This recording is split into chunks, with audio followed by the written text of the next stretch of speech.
So how many points do you have on your license from all the tickets you've gotten? Oh, I can't It's, emotionally it's drive been it's been anymore. revoked. It's been I've been revoked. They towed my emotional car. Disclaimer. Everything in this podcast is our personal opinion and for entertainment only. We are not experts and everything is alleged. Don't take us too seriously. Do your own research and enjoy the chaos. Hey, y'all. Welcome to the absolute mess that is the Feral Creatures of Chaos podcast, broadcasting live from the depths of the feral sphere, where sanity goes to die and weirdness thrives. Lurking in the sphere with me tonight, Hi, I'm Betty. Narci. Hey, it's Madge. I'm Helen. Buckle up, hydrate, and hang on. Let's get feral. Hi, ladies. Hey, Hello. hey. Hi. How are y'all tonight? Just dandy. Yeah. Dandy. Living the best Peachy? You're not life. peachy? Peachy. Peachy Keen. Peachy. Jelly Yeah, bean? peachy keen. Anybody feral this week? I mean, go ahead. No, go ahead. I just was feral because I had a migraine for like, what am I on? Like day 5, and like I ate so many cookies. Too many Did you put your cookies. feet in the hot water? Not yet. I was working and then It works. Tell I'm gonna do it She's a after. glutton for punishment. I know. Well, now my pain is gone. It's just the exhaustion and I hear hot water, but bath works for that too. I'm gonna try it. How about Did a you full try bath? some electrolyte? No, I didn't try that either. salt? But it's right there. I'll go get it after. I hear if you Promise. put some Will salt you? on your I promise I will. hand and you squeeze honey on top of it and then lick it off, And like then a take a body shot of shot. tequila. No, that gives you electrolytes, just the salt and the Oh honey. yeah. That's You a need good to idea. It makes sea you That's a want, salt. and good it makes you want way. to work out. You Yeah. need to get the sea salt. Mm-hmm. I have sea salt. Or I think I have Himalayan pink salt, which I guess is probably not. I don't know. Did you guys know that you can just like make your own sea salt from the ocean? Like, I know that's where it Yeah. comes from, but like I've seen people do it and it's like they never buy salt, they just go get it. I need to do that. I'm not near an ocean. Oh, well, that sucks for That you. Yeah, it does. sounds like a lot of work. It's not though. You just get it, you boil it, and then you put it in the sun, and Oh, it's and then just done. let the water evaporate. Yeah, it's yeah, it's amazing. You're like, wow, amazing. Wow, sea salt. Science. But won't what eat if there's on other Saturday. crud in it? That's why you boil it first. Okay. Because What about like water sticks heat. and like stuff? I guess it doesn't matter. What sticks? What stuff? Just fling them to the Have you side. been in the ocean? There's stuff in the ocean. Yeah, but usually when I get water, there's like no sticks and stuff because you get the pretty batch. Oh, okay. You didn't say get the pretty batch. Well, who's gonna go trudging into the polluted section and grabbing all these rocks and shells? You want to just get the water. Sea foam and shit, though. Yeah, no, and the I guess you jelly, could the filter little it. jelly bodies in there. No, thank you. Yeah. Yeah, no. Oh, okay. Good, That's pretty bad. I mean, it's disgusting. probably good for you, actually. The protein Well, apparently jellyfish seaweed protein. has the highest amount of calcium, Oh, and people always think it's milk, but it's like literally just seaweed would give you like 80 times your amount that you need. But I hate seaweed. I can't stand the taste. Yeah, it's too fishy. really? Can we go back to the jellyfish thing? Is there protein in jellyfish? I don't know. I was just making that up. There could be. Probably. We should Google There's it. not much to them. How about we just feed it to you and then you can let us know? Right. How No, thanks. much protein Oh, in she's looking at it. jellyfish? Betty, while we're doing research. Yeah. I was about to have a feral moment just now because my internet keeps glitching. But I think that's because somebody's down here on the internet as well. But my feral moment was actually today because it was raining so bad today. And at work, per usual, I was on the headsets. And people people don't like to roll down their window when it's raining, and they just expect me to hear them as they scream out this little tiny crack of their window what they want. Yeah. And I'm just like, bro, if you want me to make you food, then you need to roll down your window and get a little wet. Like, have a towel in your car. Like, I want to say like 2 hours in, I was just like, I'm done. I threw my headset. I'm like, y'all can talk to them because I'm just dumb. I'm so done. But yeah, I was a little feral today. And usually I have a lot more patience, but my patience was very thin today. And people were like extra like, I can't hear you. What? Roll down your window and you would hear me just fine. But no, they wouldn't hear me fine because the speaker is all stupid when it rains. So, but yeah, it was just annoying. I was just like really irritated and yeah, a little bit feral. I needed to take 5. So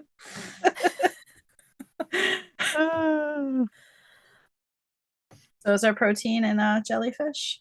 Yeah, there's 3.2 grams in 1 cup, which seems like not a lot, but then AI overview, sorry, says like ovaries. Yes, ovaries. Didn't you know AI is having babies? Lots of protein. Yes, jellyfish are generally considered high in protein, particularly collagen, while being low in calories and fat, making them a nutritious food choice. But apparently, like, there's only some that are fit for human consumption. So I was going to say, just go scooping up jellyfish and eating them, because it could be a box jellyfish and you die.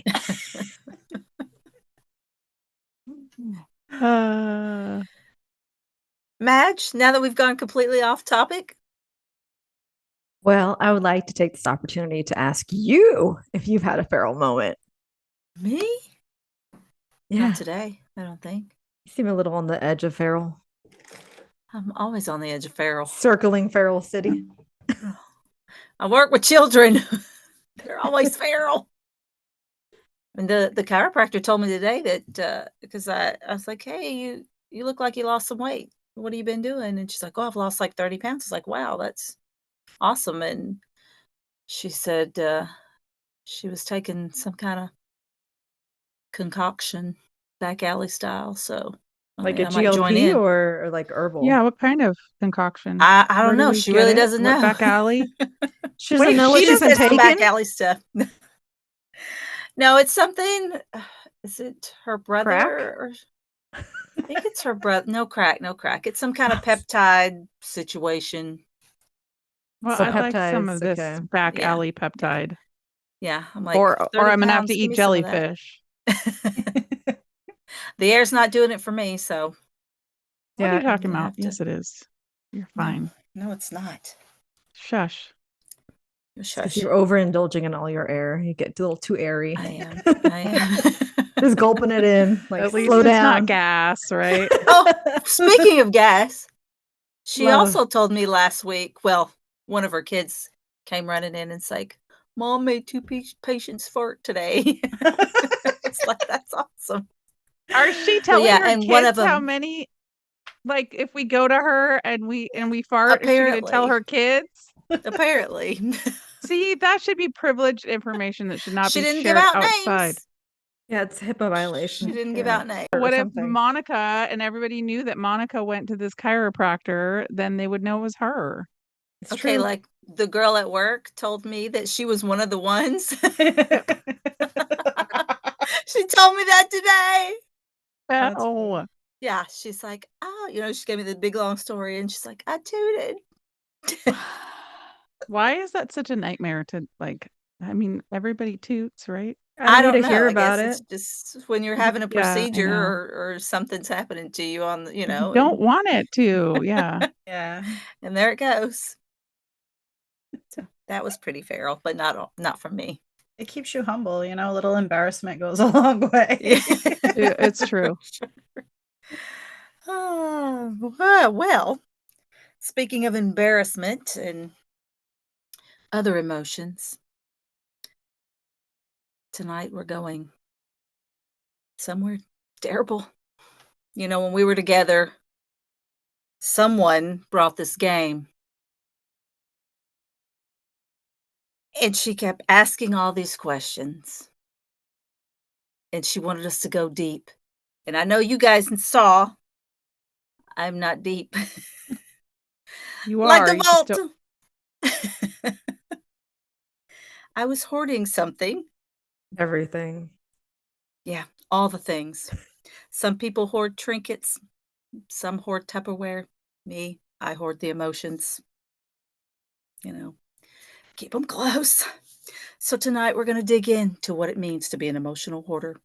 Why do we cling to old anger, heartbreak, or joy? And what happens when you can't let go? Obviously, I can't let go. I kept it all right here. Yeah. And that's why you Tupperware chose to host this too. Yeah, exactly. That's exactly correct. I didn't want to answer the questions then. So I'm not going to answer them now. So I thought I would let Narci start us off with this. Well, I mean, you guys heard most of my stuff there. But let's see, how do I even talk about it? I mean, I hoard anger, resentment, shame. What else? All the bad things. But I don't know. I mean, I think that like a lot of it for me, especially when I was like really young, was not wanting to be vulnerable at all. You know, like I had like a really hard shell back then. And now it's about still being vulnerable, but also like misinterpreting stuff and but like also, yeah, keeping the wound open because if you heal, then what? Maybe I don't know. It's a weird thing. Like afraid to heal. Yeah, because you don't know what that's gonna bring. Mm-hmm. And then also like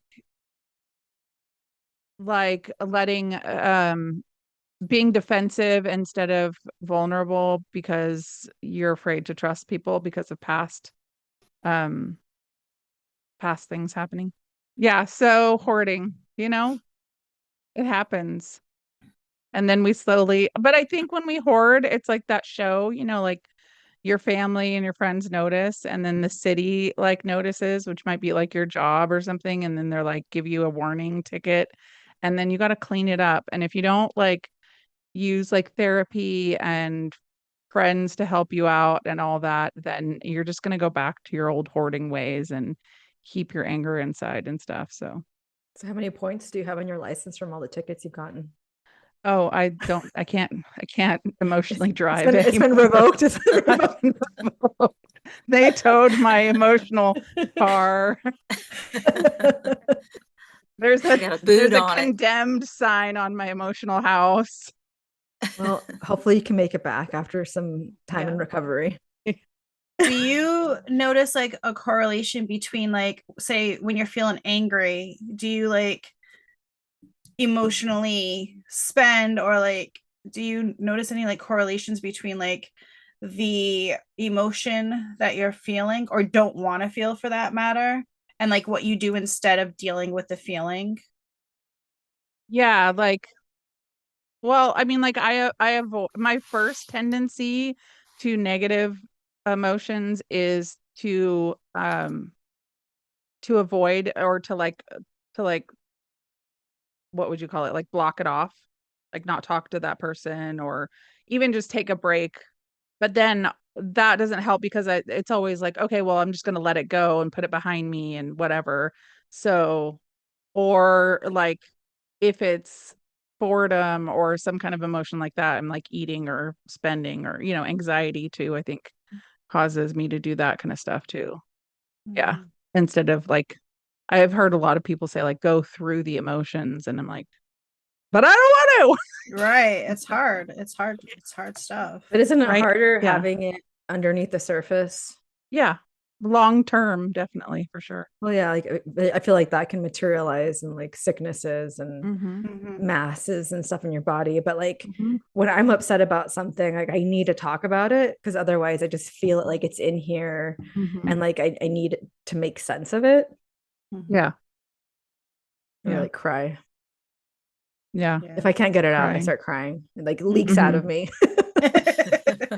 Well, as you guys know, I cry about everything. I feel except for sad stuff. Well, yeah, except for sad stuff. That's true. When you should cry, nothing. When you're No. not supposed to be crying, tears, waterfalls. Unless it's an old man being sad or a puppy, then, you know, those are my two sad things.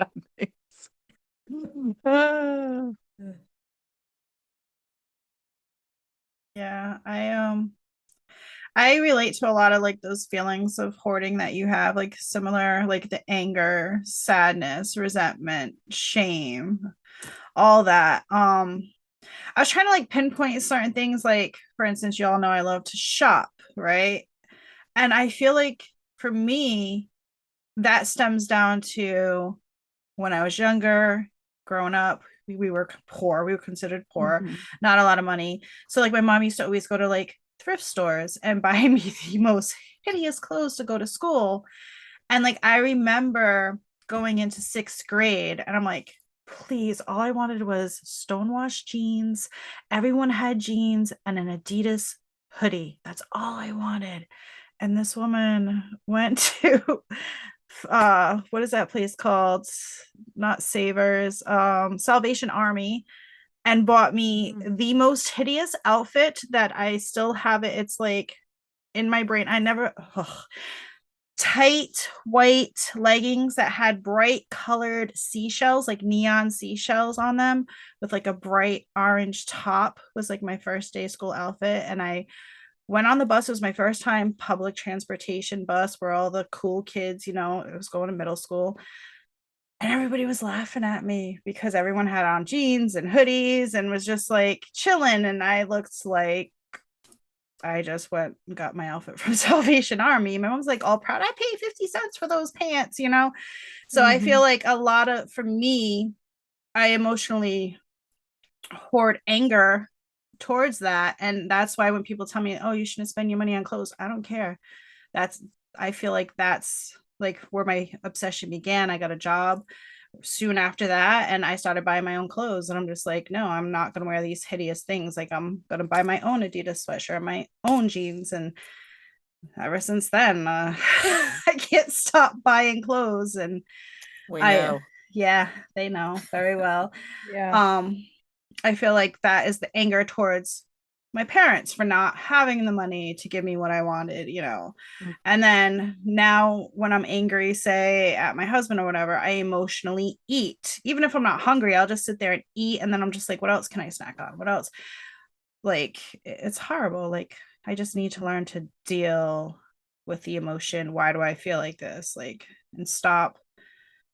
It's easier said than done, but like, stop, like, going straight to the internet, be like, what can I buy now, you know, or what can I eat now? It's a struggle for sure to get out of those habits that you've had for so long and not even know that you're emotionally hoarding until you know you do something like this. So yeah, it's tough stuff. I guess things I've been trying to do is like focus on the present, journaling when I'm mad instead of eating. I still shop, not as much, but the itch is there. Now I just put it in my cart and then leave it. That's my new thing. And then I forget about it the next day. And then I'm like, okay, cool. Like, thank God I didn't buy that because I have to pay this bill, you know? So yeah. Yeah, I feel like another reason why my mind is always racing is because I have a lot of like emotional baggage that I haven't taken care of. So my mind's just always going and going. It never shuts up. And I didn't know that was a symptom of emotionally hoarding. I've always been like that. So I just thought that was normal, but apparently it's not. So yeah, it's pretty much all I got for emotional. I'm an emotional person. Yeah. I could relate to that like the kind of like, you didn't give it to me, so I'm going to give it to myself kind of thing. And I do that a lot with food, like, you know, and yeah, and like my ex was kind of like kept money. He kept all the money, and like it was a little bit, I wouldn't say it was like money abusive or financially abusive, but like I had to ask for money and stuff. And so when I was on my own and making my own money, I was like, well, I can spend my money on whatever I want. And yeah. Right. Yeah. Like I deserve this. Like, you know. Yeah. Yeah. Yeah. Madge. Well, I guess my emotional hoarding is a little bit different. And I think it just speaks to my Cancer son, because I have these little boxes that I call like my memory boxes. And I've had ever since I was a little kid, whatever, like whether it's something that like I remember most recently there was like an email between this guy that I was seeing that like it was kind of like a breakup email that we went back and forth. I printed that off so that I could. So I have these boxes full of trinkets, things, anywhere from like pieces of hair, notes that I passed in class, birthday cards, letters, pictures, bracelets, to like concerts, movie stubs, whatever it is that I feel like has like a memory attached to it, it'll like go in that box. And then whenever I feel sick with the need to have feelings, I'll open them up and revisit each of the pains. She loves torture, people. I was gonna say, like I'll read that email of like that heartbreak and like all the stuff that they said to me, and I'll like cry about it, and then I'll go to like a happier memory and just like look at the picture or look at the bracelet that I had from like the rodeo or from the movies or whatever. And so that's the way like I hoard. I don't know why I still feel the need to keep the notes that I passed in 7th grade that are written in pencil that are like fading as we speak. You know the ones that you like put on your fingers and you'd be like, yes, 1, 2, 3, 4, open up this, and you open it up. Oh yeah. Fortune teller thing. Yeah, the cootie catchers. Yeah, the cootie catchers. Yeah. And they all have that like gangster S that we would all draw, you know, like 3D. Yes. Yep. I still have those letters too. Yeah. And I was like telling it you girls makes that you feel a before. certain way when you look at them and stuff. And it just like, I don't know, but like as far as hoarding emotions, like I said, I need to like talk about it, whether that's like journaling it or like talking to friends about whatever's happening. But I feel like the ones that I hoard most are like feelings of like when I'm embarrassed or I'm ashamed of something that I did or said, and then I just replay it over and over and over in my head. And then if I get like upset enough, but I still can't cry, like, you know, go place a crumble cookie order, go get some chips, smoke my brains out, distract myself with movie. But like even with emotional hoarding, like the Pride and Prejudice with Keira Knightley, like that one I'll watch whenever I need to feel like hope about like love, like in a super romantic way. And I'll watch that.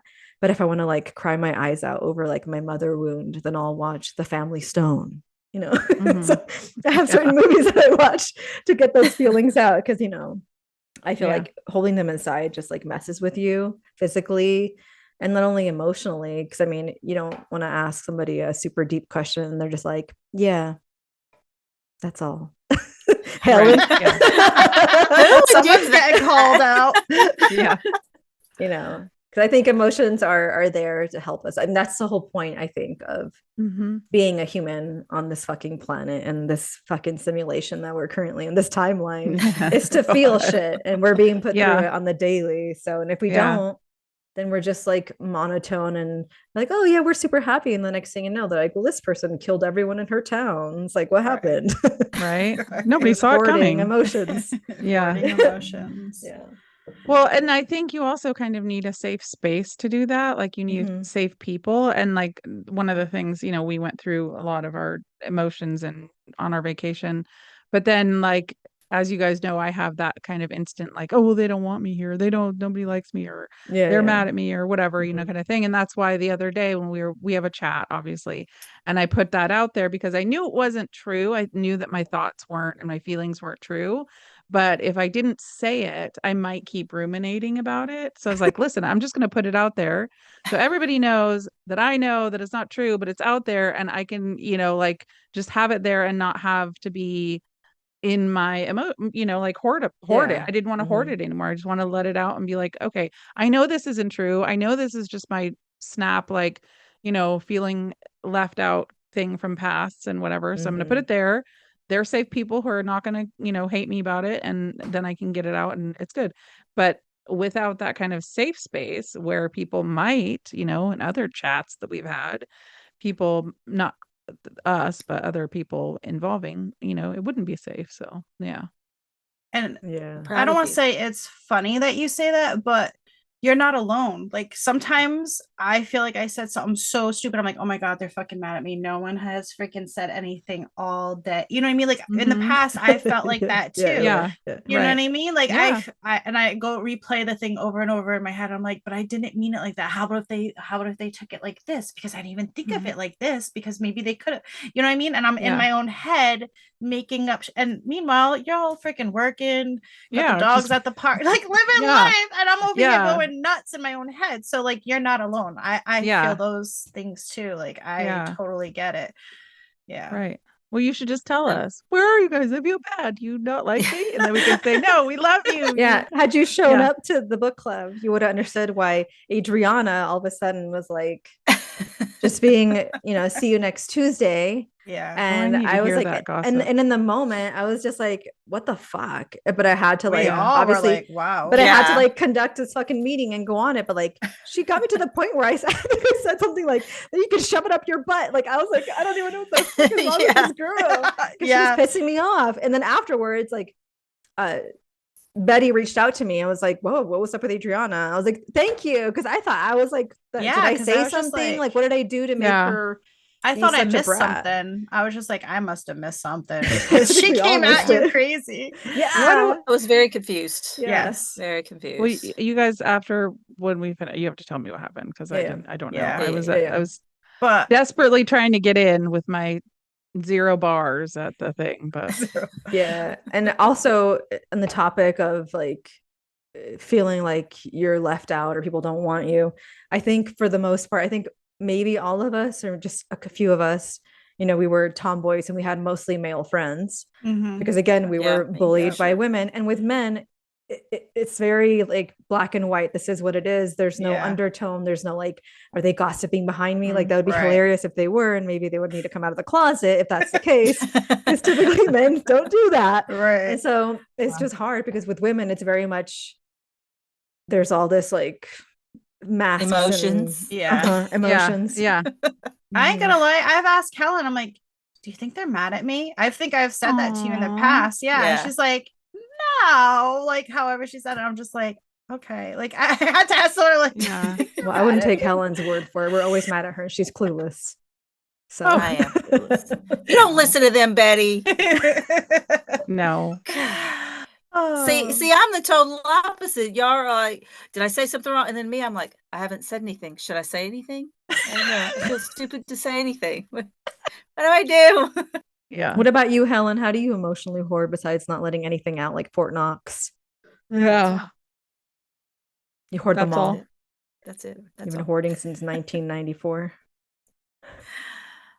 94. She puts everything a little bit longer than that. What did you say? You put everything in the coffins, lock them up. Right? Yeah. The little coffins in my mind. The only one who knows her secrets are all her dolls. That's right. Because they can't talk back every night. Creepy as hell. Yeah, she does. They're my friends. We're your friends. Yeah. You are. I love you all. We love you. Oh, we love you. And some heavy stuff that we've unpacked. So maybe the Oracle can tell us what's worth keeping and what we need to kick to the curb. What you got, Betty? I have the Midnight Oracle, and he came upright. Strength lies in quiet resolve. You are a guardian of purpose, grounded in patience and wisdom. How can you honor your inner strength while remaining open to change? That was that one. And then the Cosmic Flow. Surrender to the vastness of the universe. Trust that you are connected to something greater and let inspiration guide you. How can you align your thoughts with the infinite potential of the cosmos? Oh, they're short and sweet. It's very short and sweet. But I think it was just kind of telling us to let it go and to stop, worrying so much about stuff. Mm-hmm. Yeah, maybe. Yeah, trust the universe. Mm-hmm. Let it guide you. Yeah. Yeah. So, what's one emotion or memory that you've had a hard time letting go of, Madge? For me, For like keeping them all in a box. For me, one that's hard to let go of. Yeah. All of them, because I'm sick like that. They're all my precious babies. Something hurts me, I hold on to it forever. I may forgive people, which is very rare, but I'll hold on to it forever. What do you know about that, Helen? I've heard stories. But for me, shame is hard for me to let go of. That's the one that I like. It's just burned into my flesh. Mm-hmm. 3rd degree. Mm-hmm. Betty? For me, it's betrayal. Yeah. Betrayal cuts deep. And I can't seem to forgive those that have betrayed me. I try, but I can't do it.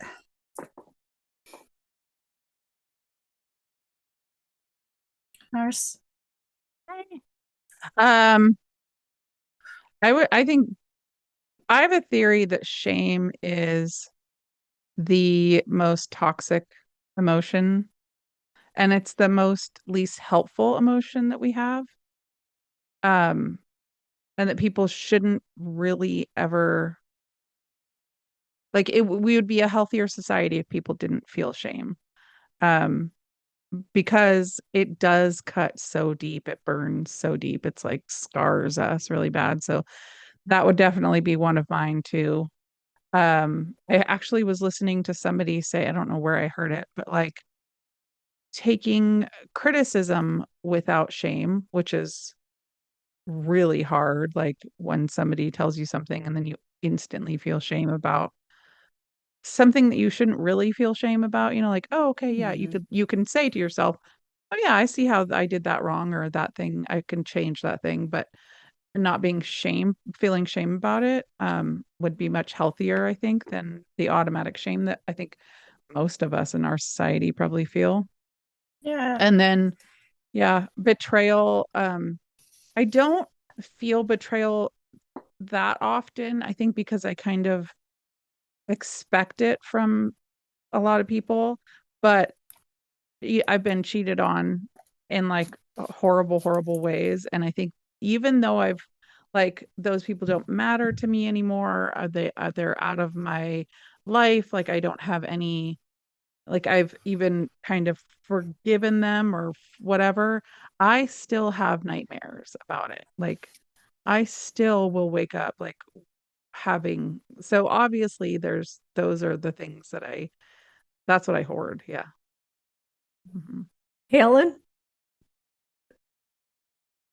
I'm the host. you get to have a cookie. Yeah. I don't want a cookie. Oh, you do, you Cookie Monster, go. Yeah. What if it's one of Juanita's cookies? Those are good. I hoard those. Why do you hoard those cookies? Because they're good. Mm-hmm. One emotion or memory I have a hard time letting go of. Obviously, I have a hard time letting go of all of them because I keep them all to myself. You do. You're selfish. Share with us. Selfish. Yeah. No, they're mine. They're all mine. Keeping them all. What do you think would happen if you let one out? I don't know. She's like that old lady. She's like, my precious. My Trying to release it might go to the wrong person. What would that person safe do? Space. What would they do? I don't know. Have you done that and something has happened before? Yeah. Not in this life. So nothing has caused you to be so closed and tight-lipped about selfish. your feelings. No. Okay. How playing that game was with her too, just so y'all know. Yeah. Pointless. These are the answers we got. We learned nothing about her. Yeah. Y'all didn't. I already know. No, you didn't. What's the one feeling, grudge, or memory you're hoarding, and why haven't you let it go yet? Here's to the boxes we keep and the ones we toss. May we all learn the art of holding on and letting go.